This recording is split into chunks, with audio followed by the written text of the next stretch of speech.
ઓ, આ સાંભળીને હું દિલગીર છું. હું જરૂર તમારી મદદ કરીશ. મને જોવા દો કે હું શું કરી શકું. ઓ, મારી પાસે સમય ઉપલબ્ધ છે.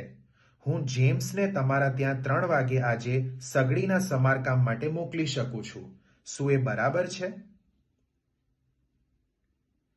Clear? Fluency is what I was referring to. આવી રીતે બોલવાનું છે, ફ્લુઅન્ટલી, અટક્યા વગર, હેઝિટેટ કર્યા વગર એક્ઝામમાં, which again needs a lot of practice. Clear everyone? હું અટકીને બોલું, ઓ, આ સાંભળીને દુઃખ થયું. હું જરૂર મદદ કરીશ તમારી.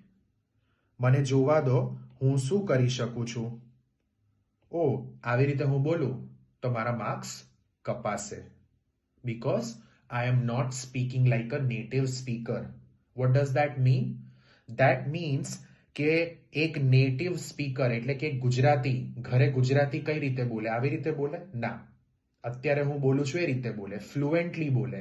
એવી રીતે હું નથી બોલતો, માટે મારા માર્ક્સ કપાશે. Clear? So always remember you have to speak fluently like a native speaker, meaning જે રીતે તમે ઘરે વાત કરો છો એ રીતે.